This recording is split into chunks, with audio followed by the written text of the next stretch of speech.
Bismillahirrahmanirrahim. Assalamualaikum warahmatullahi wabarakatuh. Alhamdulillahi rabbil alamin. Wassalatu wassalamu ala asyrafil anbiya'i wal mursalin Sayyidina Muhammad wa ala alihi wa sahbihi ajma'in. Subhanaka la ilma lana illa ma 'allamtana innaka antal alimul hakim.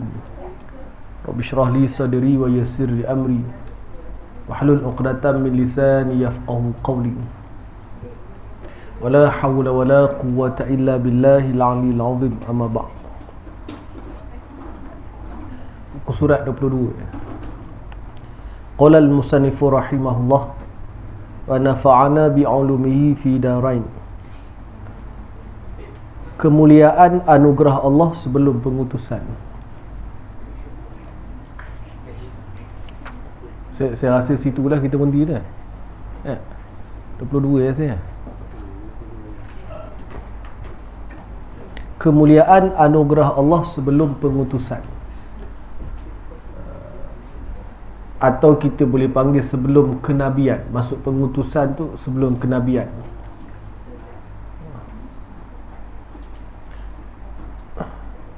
Kalau Arab dipanggil sebelum nubuah ataupun sebelum bi'tsah. Kita, saya ingat, senang untuk faham antara pengutusan dengan kenabian, mudah untuk faham kenabian. Jadi ada kemuliaan anugerah Allah Ta'ala bagi kepada Nabi kita sallallahu alaihi wasallam sebelum kenabian, maksudnya sebelum Allah Ta'ala lantik Nabi kita sebagai Nabi akhir zaman. Perlu kita faham, kebangkitan Nabi akhir zaman ini adalah petanda awal kiamat. Petanda kiamat adalah kebangkitan Nabi kita sallallahu alaihi wasallam, yang mana selepas Nabi kita tidak ada Nabi lain. Walaupun begitu, pendawaan orang sebagai Nabi itu ada.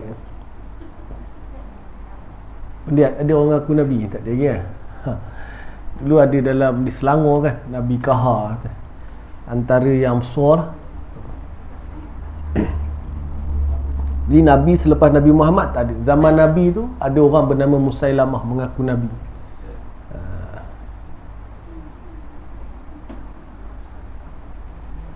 Pemberian Allah Subhanahu wa taala yang pertama ialah keberkatan yang berlaku kepada keluarga Halimah yang menyusukan baginda sallallahu alaihi wasallam. Sebelum baginda sallallahu alaihi wasallam tinggal bersama keluarga Halimah, mereka berada dalam serba kekurangan. Apabila baginda berada bersama-sama mereka, kambing-kambing mereka mula gemuk dan mengeluarkan susu. Semoga Allah merahmati Al-Busairi ketika beliau berkata dalam qasidah Hamziyah, apabila Allah menundukkan seseorang kepada orang yang bahagia, mereka lah orang yang bahagia.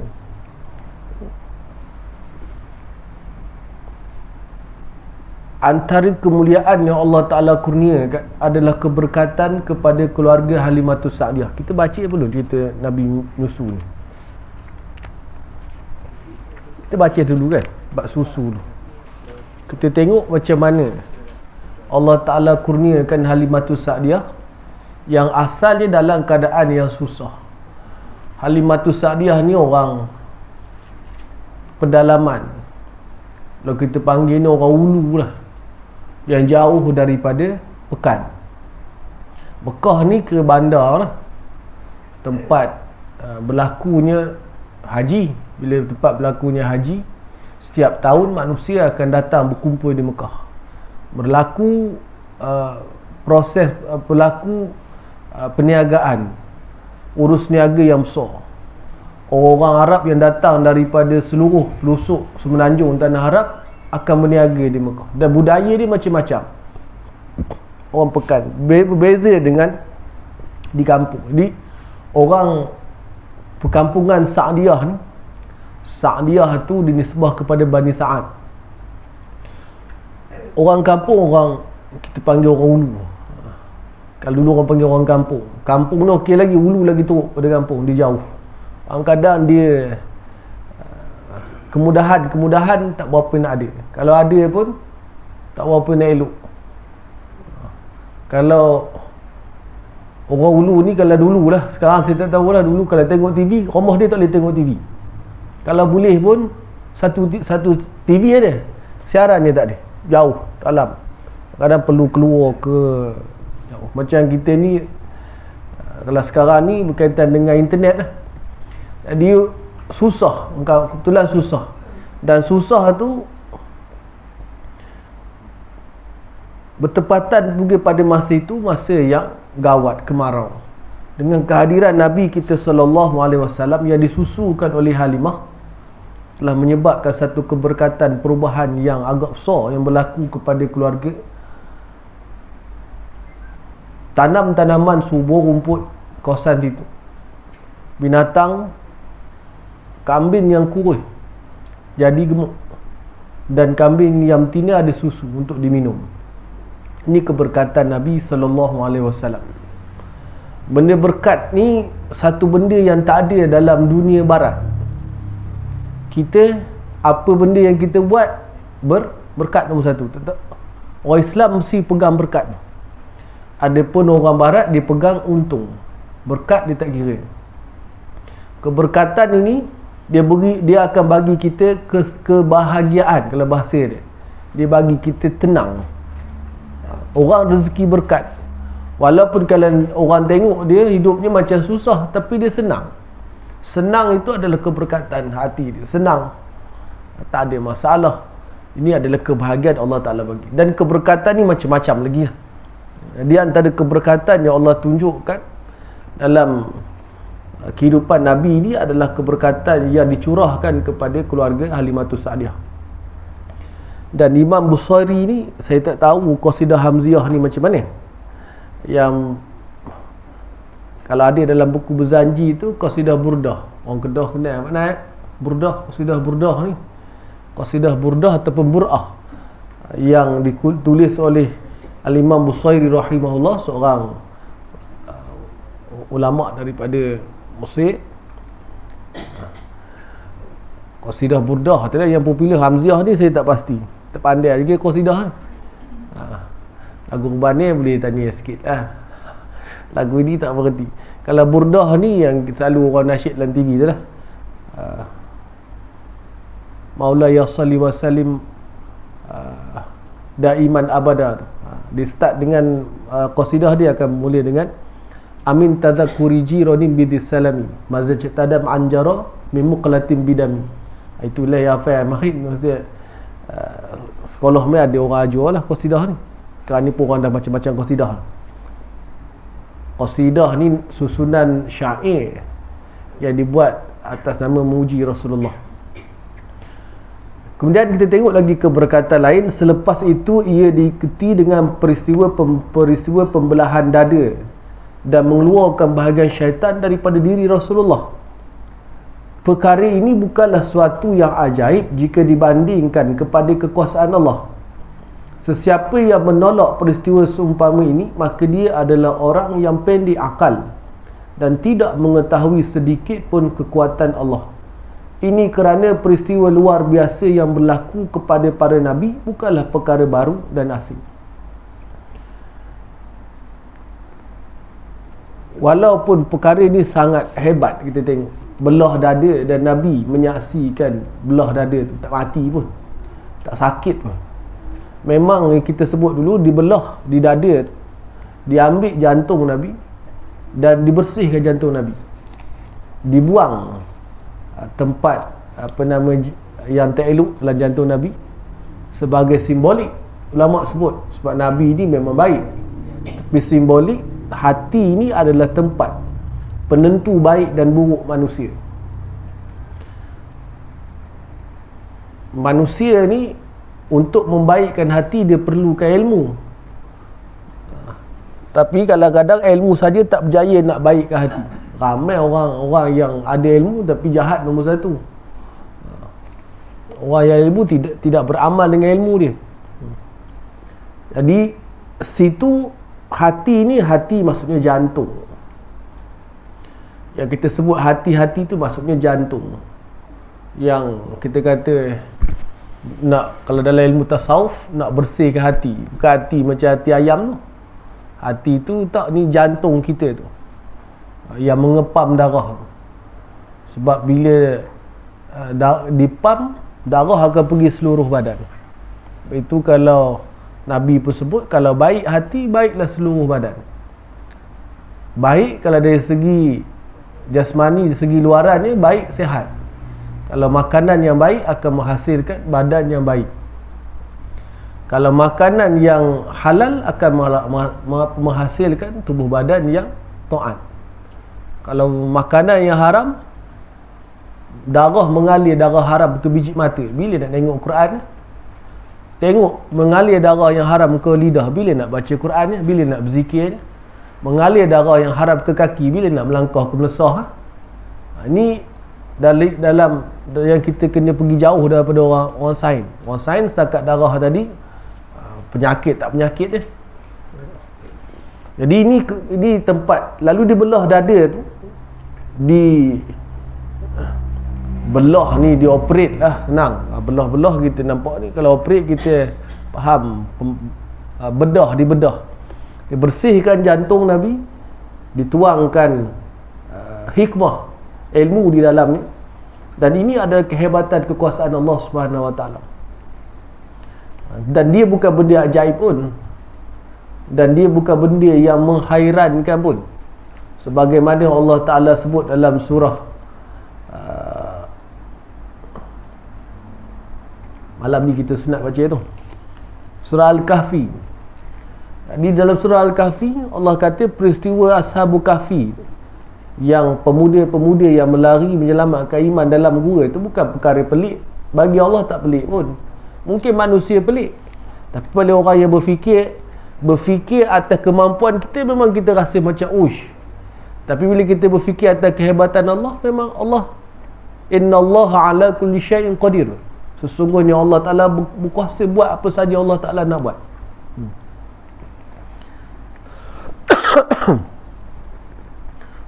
Jadi benda ni bagi orang yang berfikir, bagi kuasa Allah tidak ada mustahil kalau Allah Ta'ala nak buat. Di antara perkara luar biasa lain yang merupakan kemuliaan kepada Rasulullah sallallahu alaihi wasallam, Allah menjadikan awan. Sekejap, tengok dulu.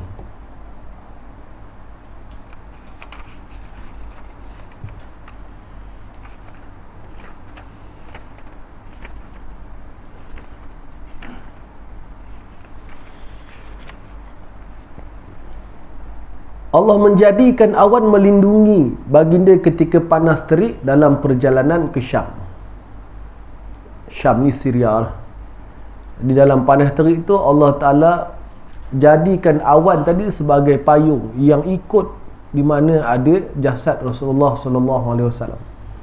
Dalam perjalanan tersebut, hanya Rasulullah SAW seorang sahaja yang dilindungi. Orang lain panas. Perkara ini diceritakan oleh Maisarah, orang suruhan Siti Khadijah, yang bermusafir bersama Rasulullah SAW. Ini menjadikan Khadijah menyintai dan melamar baginda SAW. Khadijah meyakini bahawa baginda mempunyai masa depan yang gemilang. Oleh sebab itu, apabila baginda SAW dilantik sebagai Nabi, Khadijah segera beriman tanpa menunggu bukti-bukti yang lain, sebagai tambahan kepada kemuliaan akhlak Rasulullah SAW dan perkara luar biasa yang telah didengari. Kalau nak tahu sifat seorang-seorang tu, antara kaedah terbaiknya bermusafir dengan dia, baru kita akan tahu siapa dia sebenarnya, baik ke buruk orang tu. Bila musafir ni maksud dia perjalanan jauh, pergi. Kalau kita di Perak ni, kalau hulunya Kemuntin tu boleh lah kot. Kemuntin tu, Kemuntin dan ke atas lagi. Kalau ke luar, Sungkai lepas ke tak pasti. Sungkai lah, Sungkai atau Slim lah. Slim River tu ke atas, atau ke Bagan Datuk atau jauh. Bila kita musafir, tambah kalau musafir lagi jauh. Kalau jauh, tidur sekali, duduk 3 hari, kita akan tahu sifat. Jadi Khadijah Maisarah berjalan dengan Nabi ni lama lah ke Syam ni, bukan dekat. Jalanan makan masa sebulan lebih kurang. Jadi bila dia berjalan, perangai Nabi disaksikan, akhlak Nabi tu tak cantik sebut perangai, akhlak Nabi tu disaksikan oleh Maisarah. Semua dia nampak, tengok orang ni, dia boleh time dia tak penat. Orang yang kita akan nampak, orang yang pura-pura, orang pura-pura kasihkan ulama sebab dia nak dapat sanjungan manusia, dia baik dengan ulama. Time ulama tu orang alim. Orang alim tu buat biasa, dia dengar kuliah orang alim. Tapi bila orang alim tu tegur dia, kalau orang tak kasih, lompat dia. Kalau orang yang musafir, dia boleh tunjuk benda baik masa nak pergi tu. Dia lah paling banyak angkat barang, dia lah macam-macam. Dia belum penat lagi, dia dah berjalan ratus kilometer, sampai dia pun dah penat. Masa itu dia akan tunjukkan sikap dia yang sebenar. Kalau dia tu angkat barang tadi, rajin yang ditunjuk pada mula-mula tadi, memang rajin yang ditunjuk-tunjuk, bukan sifat yang ada dalam diri. Di sini kita akan dapat saksikan ragam sebenar orang. Yang dia tadi orang yang senyum, akhirnya jadi orang yang masam. Tadi dia orang yang lembut, dia akan jadi orang yang kasar sebab dia dah penat. Sebab itu musafir ni sangat baik dalam manhaj untuk kita menguatkan persahabatan tu. Memang elok kita musafir bersama dengan kawan. Tapi adalah ada adab musafir yang perlu kita patuh. Jadi Maisarah tengok dan dia saksikan bagaimana awan yang melindungi Rasulullah sallallahu alaihi wasallam dalam perjalanan yang sangat panas. Dan Siti Khadijah pula terus melamar Nabi sebab dia tahu sifat Nabi. Sebulan perjalanan pergi dan balik diceritakan oleh Maisarah satu persatu. Lalu Siti Khadijah melamar Nabi dan mereka pun berkahwin.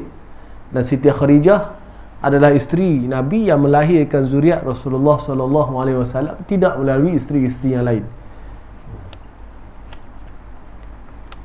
Di antara kurniaan Allah Subhanahu wa taala kepada Rasulullah sallallahu alaihi wasallam ialah pokok-pokok dan batu-batu memberi salam dan baginda mendengarnya. Ketika Rasulullah sallallahu alaihi wasallam keluar untuk membuang air, baginda keluar ke kawasan yang agak jauh sehingga bangunan Mekah tidak kelihatan. Dan memang masyarakat Arab buat macam ini, dan kita dulu-dulu pun macam ini ya.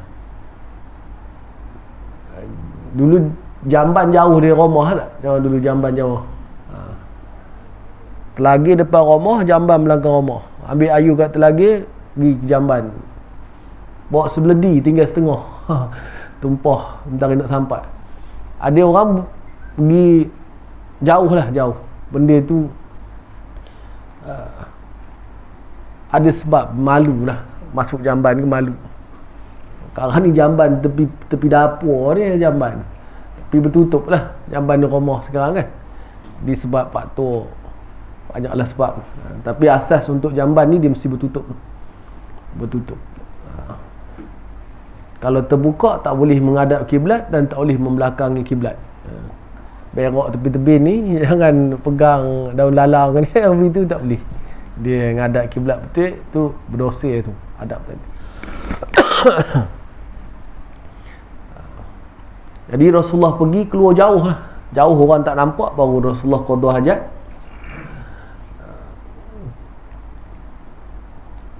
Baginda pergi ke lereng-lereng bukit dan lembah-lembah. Dalam perjalanan tersebut, baginda mendengar semua batu dan pokok yang dilaluinya mengucapkan selawat dan salam kepadamu wahai Rasulullah. Baginda berpaling ke kiri, ke kanan dan belakang, tetapi tidak mendapati seorang pun. Peristiwa ini telah diceritakan sendiri oleh Rasulullah sallallahu alaihi wasallam.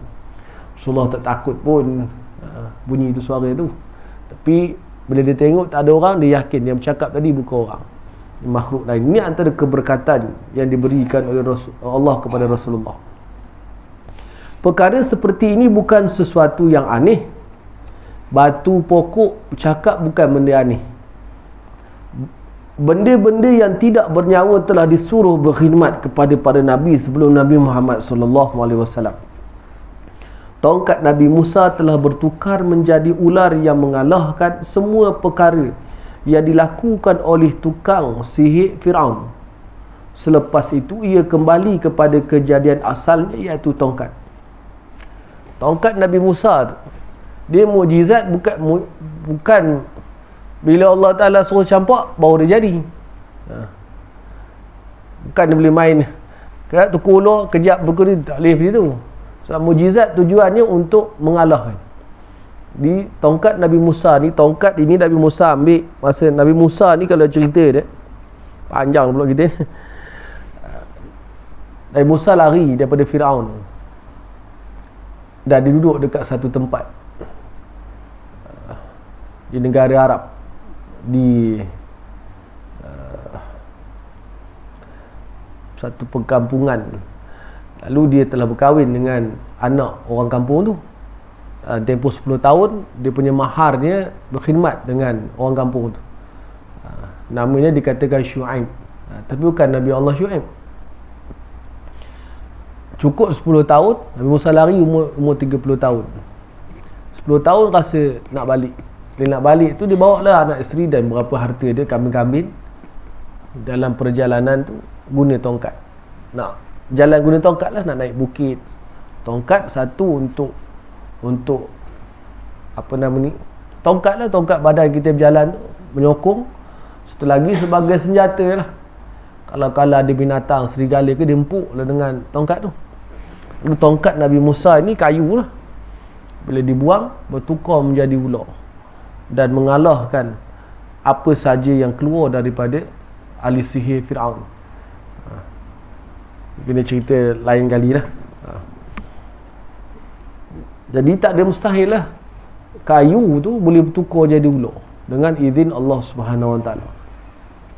Benda itu dipanggil amrun khawariqul lil adah, perkara yang bertembung, yang ni apa, amrun khawariq ni yang membakar, mencari, ataupun kalau kita khawariqul lil adah, perkara yang berlawanan dengan adat. Adat kita memang tak mahu lah ular tu, adat ni. Tongkat jadi ular. Apa lagi mukjizat Nabi, bulan terbelah. Tapi bila dengan izin Allah boleh. Dan dia tu kalau dari segi logik akalnya tak bertembung. Tidak bertembung. Akal boleh terima. Tak mustahil. Maksudnya kalau bulan nak terbelah, boleh bulan nak terbelah. Akal boleh terima. Tapi tak ada orang boleh buat kecuali Nabi kita je. Kayu kita lotor jadi ular, tak boleh orang lain, Nabi Musa je. Tapi benda tu kita tak rasa macam boleh terima akal. Itu namanya perkara amrun khawariqul ard. Dia ada 3. Pertama namanya mukjizat, berlaku pada Nabi. Yang kedua namanya karamah, berlaku kepada orang-orang soleh. Yang ketiga namanya sihir. Orang dia boleh belajar sihir. Sihir ni jangan belajar lah. Karamah ni kita panggil keramat. Keramat ni Allah Ta'ala bagi. Bacalah keramat. Keramat orang sebut dulu berjalan atas hayur lah, hujan tak basah lah. Antara keramat juga adalah semayang banyak. Semayang 100 rakaat satu malam. Kira yang betul-betul 100 rakaat tu, lepas ke 100 rakaat malam mayang. Di 100 rakaat tu boleh buat. Ada ulama yang menulis buku dengan banyak. Tu keramah Allah Ta'ala bagi. Imam Ghazali rahimahullah, buku dia dikatakan banyak. tahulah boleh jadi dia, kalau ada disebut-sebut orang dulu, kalau bilik pesuruh kita ni penuh buku Imam Ghazali tak muat nak masuk dalam ni. Buku dia tulis, kita baca satu pun tak habis lagi. Dia tulis dah banyak dah. Yang kita ada ni, yang kita tak pernah jumpa lagi, buku-buku karangan Imam Ghazali rahimah. Itu belum kira ulama-ulama yang lain lagi. Bayangkan dalam peristiwa serangan Tatar ni Mongolia. Saya pun dia ada beza Tatar dengan Mongolia, tapi orang sebut Tatar lah. Tatar ni satu bangsa yang ganas, yang sehinggakan Cina buat tembok Cina tu untuk halang bangsa yang ganas ni. Dia pernah menguasai dunia di bawah pemerintahan Genghis Khan dan panglima perangnya Hulagu Khan. Kita balik. Diserang kota Baghdad. Baghdad pada masa itu adalah pusat pentadbiran kerajaan Abbasiyah, kerajaan Islam yang kedua, kerajaan beraja Islam yang kedua selepas kerajaan Bani Umayyah. Di Bani Umayyah di Damsyik, Syria, ataupun Dimashq Arab panggil. Kerajaan Abbasiyah di Baghdad, di Iraq. Diserang Iraq tu, kitab-kitab karangan ulama Iraq tu, orang Tatar ni tak erti bab itu. Dia nak niti, dia nak nyeberang sungai Furat kalau tak salah. Dilotor dia punya kitab tu, buatkan jambatan. Jadi jambatan. Boleh jadi jambatan. Maknanya banyak buku tu. Baghdad ni tempat perhimpunan ulama-ulama pada masa itu. Dan di situlah tempat berlakunya pengajian dan pustakaan. Buku-buku tu dilotor dia dalam sungai tu, diniti atas buku tu sampai hitam ayuh sungai tu. Maknanya banyak.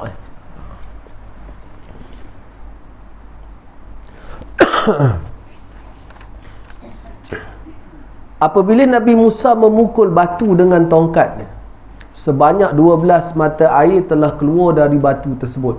Ini kalau kita ada rezeki pergi umrah, kalau dapat ziarah ke Mesir, dia boleh bawa lah ke Bukit Sinai ni. Di situ bawah tu ada kesannya lagi. Saya pun tak pergi lagi. Tak pernah sampai tempat ni. Tak boleh nak cerita banyak. Pergi negeri tu tapi tak pergi situ. Tanya Sa'anib pernah sampai, dia rajin mak orang situ. Setiap puak Bani Israel mendapat mata air masing-masing. 12 itu merujuk kepada 12 anak lelaki Nabi Yaqub. Bani Israel ni, kita ulang balik, Israel itu adalah gelaran kepada Nabi Allah Yaqub. Jadi Bani itu anak-anak. Jadi Bani Israel maksudnya anak-anak Nabi Yaqub, ataupun kita panggil anak cucu Nabi Yaqub. 12 orang tu termasuklah keturunan Nabi Yusuf, keturunan Binyamin dan nama-nama yang lain. Begitu juga para Nabi yang lain. Allah telah menjadikan benda-benda yang tidak bernyawa yang dikehendakinya memberikan khidmat kepada mereka, untuk menunjukkan kepada orang-orang yang berakal tentang kebesaran, kekuasaan dan ketinggian kedudukannya. Habis itu berita gembira dalam kitab Taurat. Saya nak pergi ini lebih, sebab itu kita dah baca dulu. Berita gembira ini, berita gembira kebangkitan Nabi akhir zaman dalam kitab Taurat, atau kita panggil Taurat.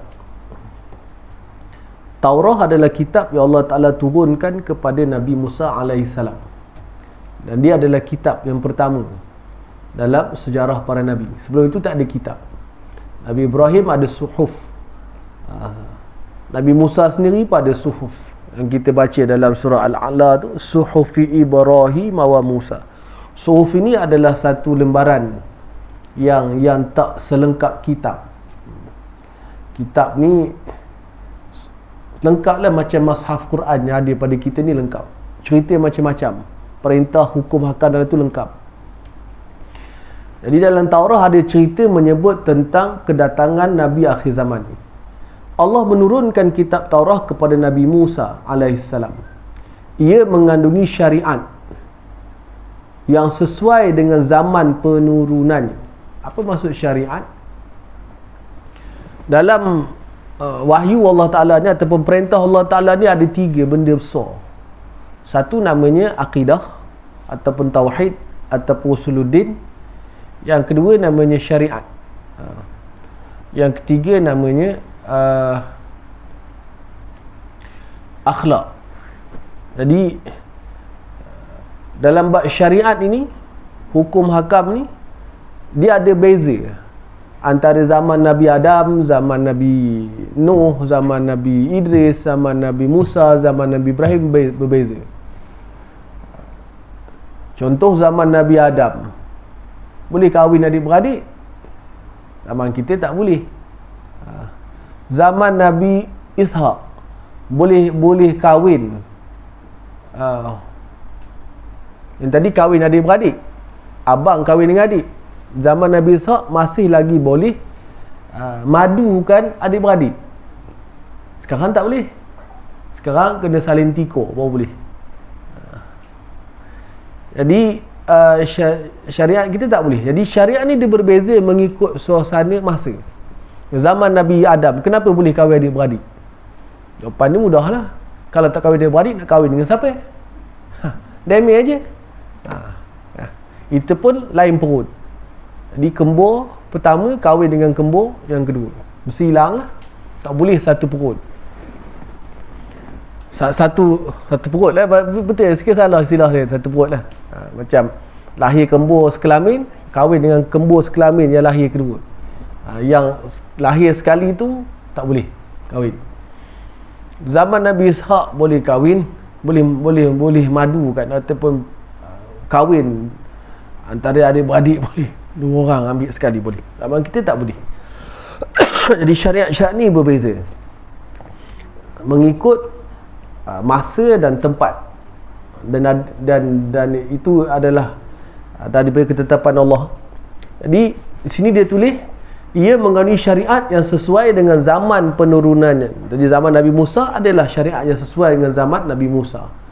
Di dalamnya juga disebut ramai para nabi yang akan diutuskan. Dalam kitab Taurat tersebut, lepas ni akan ramai lagi nabi diutuskan. Lepas zaman Nabi Musa ada Nabi Harun, Nabi Zulkifli, Nabi Ilyas, Nabi Ilyasa, Nabi Yunus. Di antara yang disebut ialah pengutusan Rasulullah sallallahu alaihi wasallam. Berita tersebut ditujukan kepada Nabi Musa alaihi salam. Ini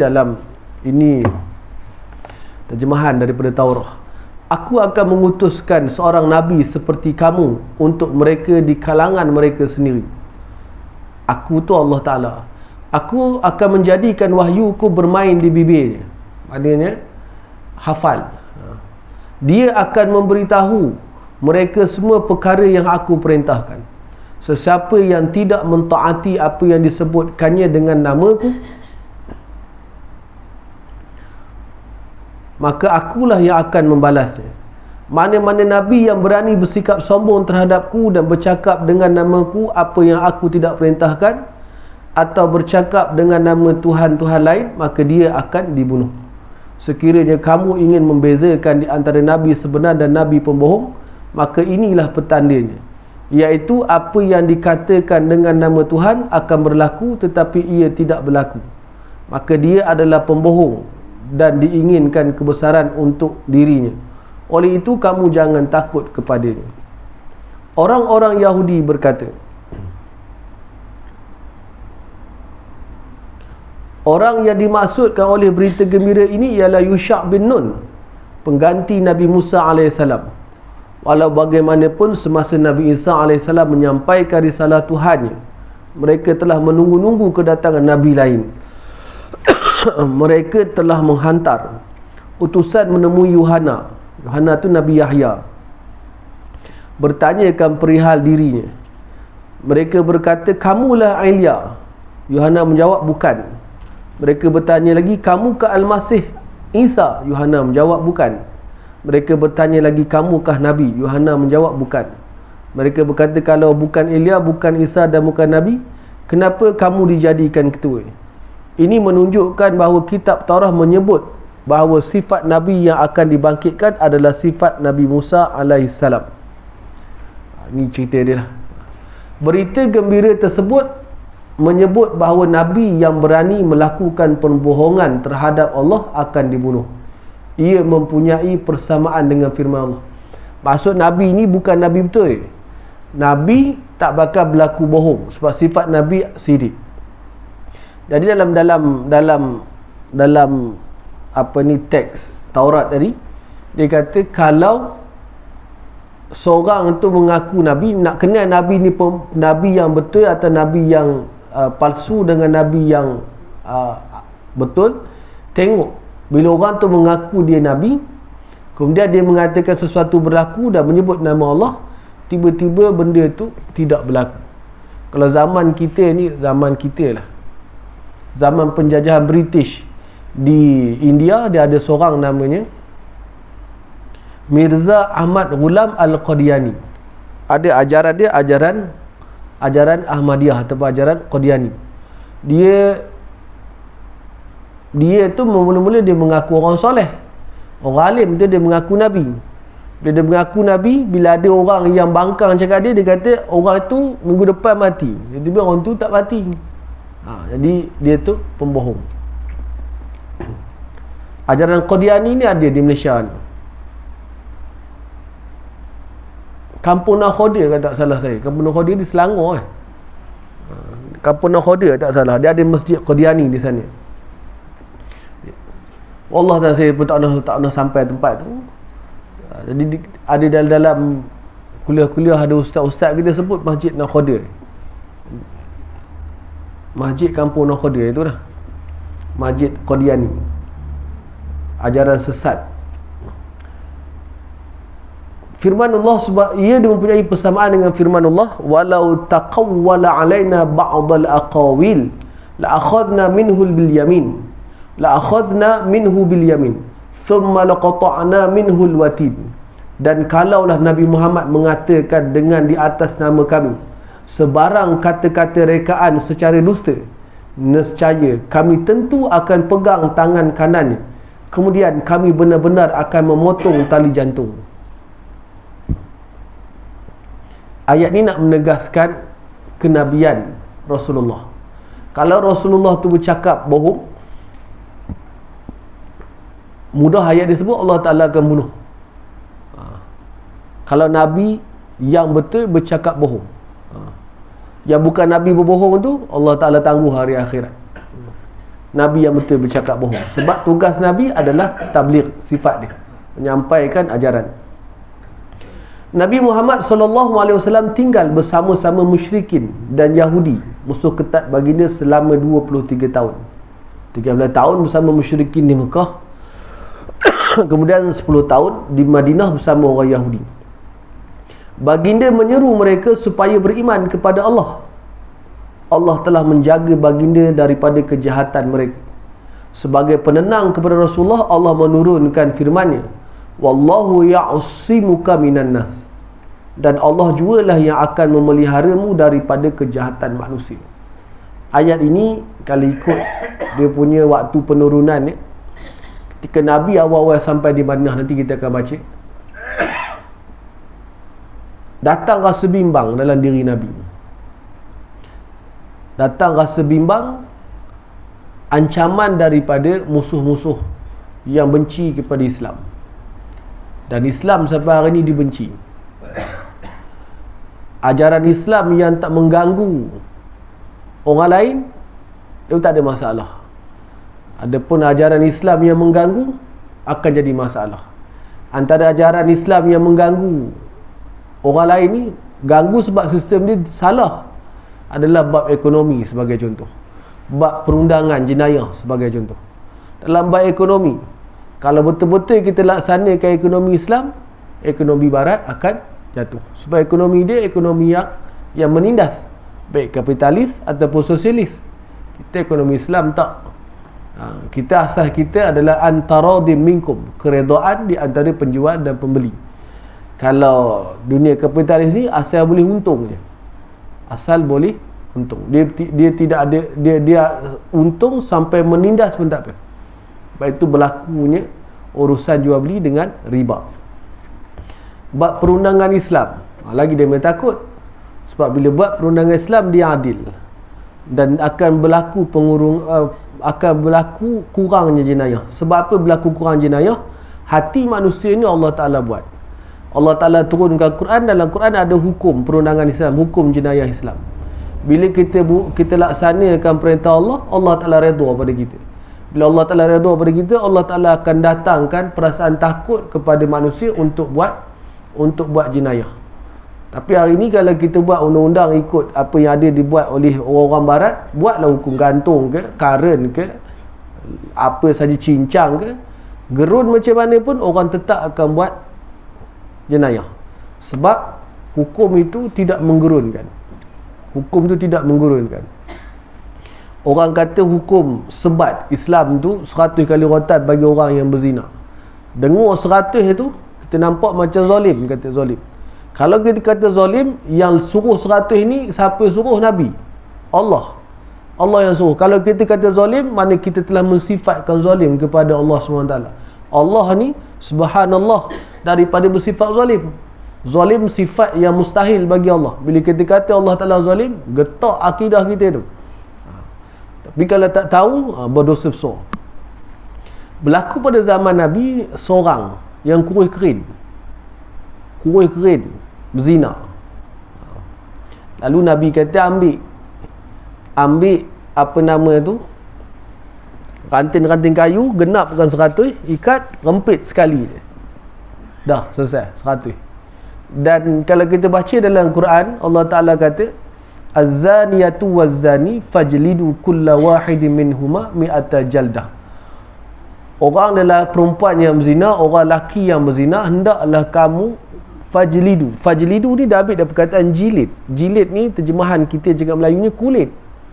Di fajlidu, bukan fadribu. Daraba ni pukul, bukan fadribu, bukan pukul mi'ata jaldah 100 kali pukul, tapi fajlidu.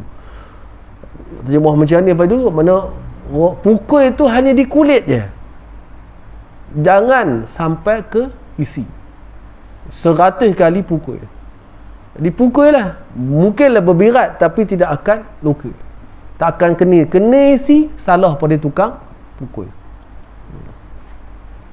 Jadi dia istilahnya dia tidak menyeksa, tetapi dia adalah mendidik. Sakit ke? Sakit lah pukul. Apa jentik macam ni pun kita orang itu, tapi kulit dia, kulit saja. Dan dia tidak memberi kesan yang kesan lah. Kalau ada sampai ke daging, kalau terbenam, kalau rotan busuk itu terbenam dalam daging busuk itu, kena jahit dalam tempat rotan tu. Kalau tang belakang ni mau nampak ke tulang, tapi rempit itu hanya kulit je, calo balur lah kita panggil situ.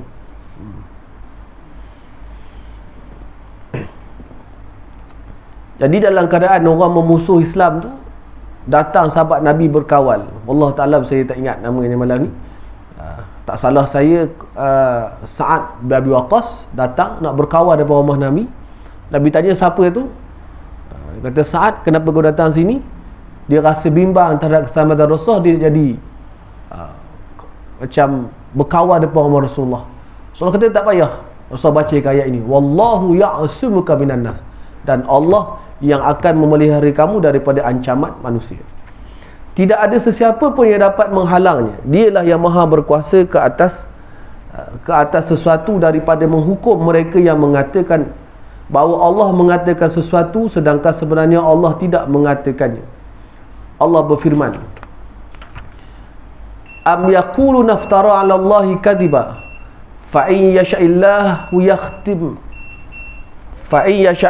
yakhtim 'ala qalbik wa yamhullahu al-batila fayuhiqqul haqqa bi kalimatihi innahu 'alimun bi dhatis sudur. Bahkan mereka mengatakan dia, yakni Nabi Muhammad, telah mengada-ngadakan dusta terhadap Allah. Ni tuduhan orang-orang kafir, khususnya orang-orang Yahudi terhadap Rasulullah. Maka jika Allah menghendaki, nescaya dia mengunci mati hatimu, dan Allah menghapuskan kebatilan serta menetapkan kebenaran dengan kalimahnya Al-Quran. Sesungguhnya dia maha mengetahui segala isi hati. Berita gembira, saya nak habiskan pasal Taurat ni sikit. Berita gembira yang disampaikan oleh kitab Taurat ini telah menyatakan petanda untuk mengenal Nabi yang sebenar dan Nabi yang menyamar. Orang Yahudi ni, dia antara sebab dia pergi ke Madinah, dia nak menunggu datangnya Nabi akhir zaman. Sifat Nabi akhir zaman Allah Ta'ala sebut. Tapi namanya siapa orangnya Allah Ta'ala tak jelaskan. Tapi orang Yahudi sangat kenal sifat Nabi akhir zaman tu, dia sangat kenal, bahkan lebih kenal daripada anak sendiri. Orang-orang ahli kitab, termasuk juga orang Kristian. Perkhabaran tersebut adalah perkhabaran terhadap perkara yang berlaku. Nabi SAW telah memberitahu kepada kita banyak perkara. Semua yang diberitahu berlaku sebagaimana yang diceritakan. Di antara berita tersebut ada yang tidak dapat diramal atau diduga oleh akal.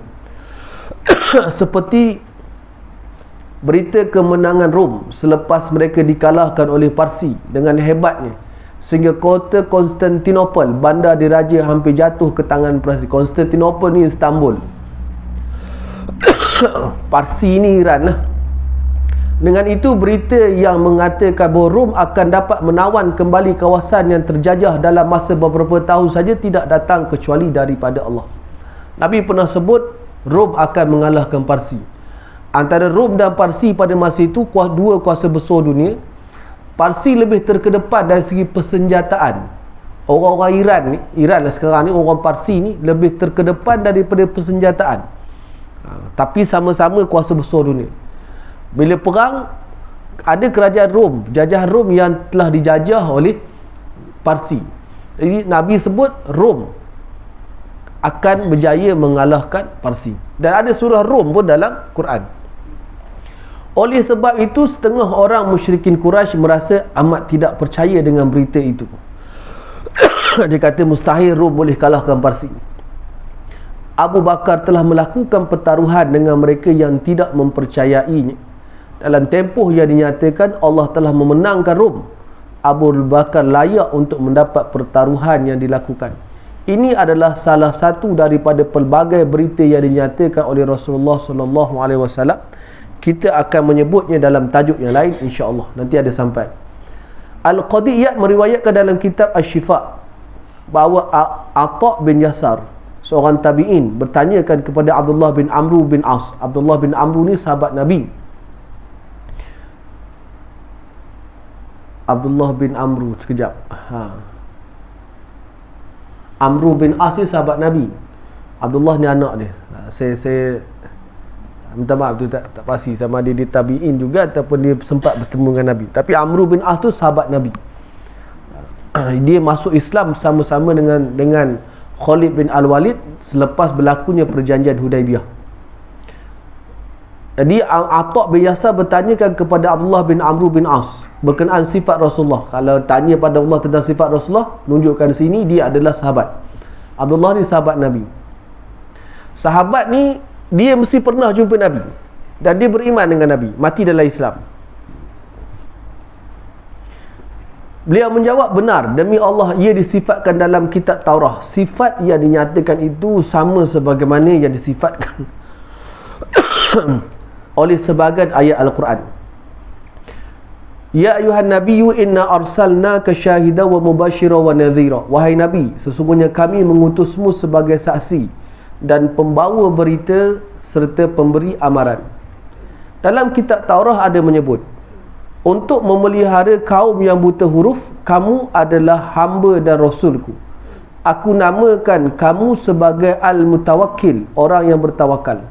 Dia bukannya seorang yang bersikap kasar, berhati keras dan menjerit-jerit di pasar. Ini disebut sifat Nabi. Memang Nabi ni lembut, tak keras. Dia tidak membalas kejahatan yang dilakukan terhadapnya dengan kejahatan. Orang cekik kepala Nabi, orang cekik tengkuk Nabi, merah Nabi. Nabi tak pukul balik di Mekah. Nanti kita akan baca cerita. Tetapi dia memaaf dan meminta ampun untuk pelakunya.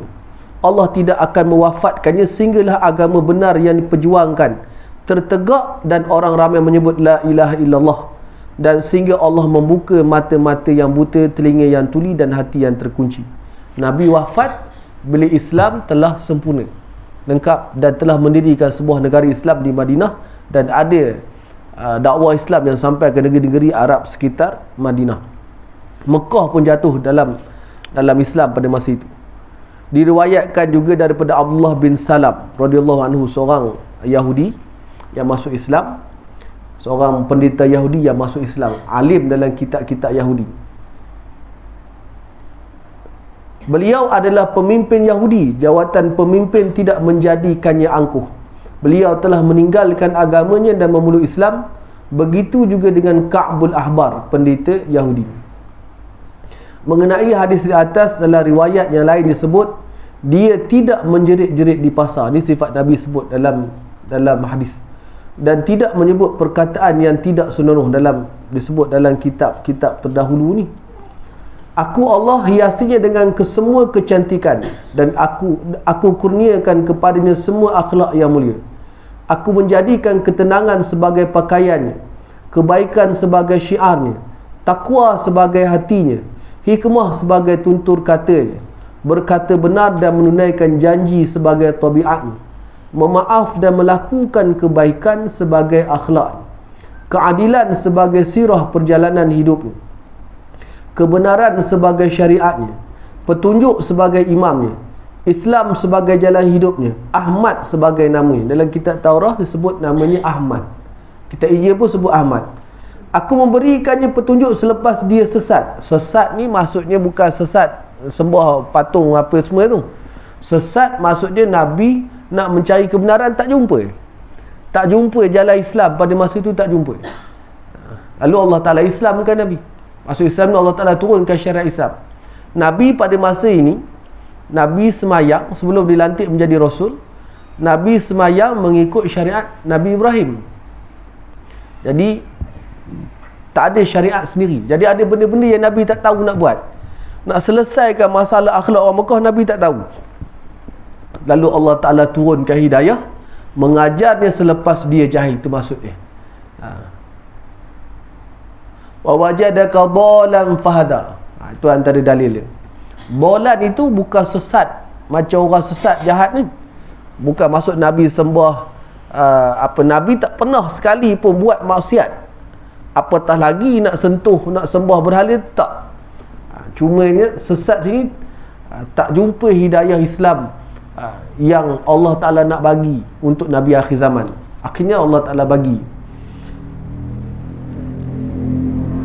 memasyhurkannya selepas dia tidak dikenali, meninggikan darjatnya selepas ia tidak dihiraukan, memperbanyakkan pengikutnya selepas bilangan mereka sedikit, dan menjadikannya kaya sesudah dia miskin. Aku juga menjadikan mereka bersatu di bawah panji-panjinya selepas mereka berpecah belah, mempertautkan di antara hati yang berbagai, keinginan yang berbeza-beza, dan pelbagai bangsa melaluinya. Aku juga telah menjadikan umatnya sebagai umat terbaik yang dikeluarkan untuk manusia seluruhnya. Allah sebut dalam Quran, kuntum khairu ummatin ukhrijat linnas ta'muruna bil ma'ruf wa tanhauna 'anil munkar wa tu'minuna billah. Nabi Musa menyebut firman Allah mengenai sifat Rasulullah sallallahu alaihi wasallam yang diturunkan kepadanya dalam kitab Taurah. Dalam kitab Taurah, Nabi Musa sebut beliau adalah hamba Nabi akhir zaman, namanya Ahmad, dan merupakan orang terpilih, dilahirkan di Mekah, berhijrah ke Madinah, dan umatnya adalah umat yang sentiasa memuji Allah di setiap keadaan. Dalam kitab Taurah ni sebut lahir di Mekah dan hijrah di Madinah. Wallahu ta'ala alam. Nanti kita sebut sikit dalam kitab Injil tu. Cuma nak sebut laju-laju kita baca ni, dalam kitab-kitab dulu, berita kedatangan Nabi akhir zaman ni adalah benda yang sentiasa disebut. Zaman-zaman Nabi sebelum daripada itu nyebut, di akhir zaman akan ada seorang Nabi yang menjadi penutup Nabi, dan selepas itu tidak ada Nabi lagi, dan selepas itu dunia akan kiamat. Wallahu ta'ala alam bisawab. Allah bafta' alaina futuhal arifin warzuqna fahman nabiyyin wafdal musallin ulhamal malaikatil muqarrabin ya fatahu ya'lib iftah qulubana futuhal arifin wa sallallahu ala sayyidina Muhammad wa ala alihi wa sahbihi wa sallam. Alhamdulillahi rabbil alamin. Assalamualaikum warahmatullahi wabarakatuh.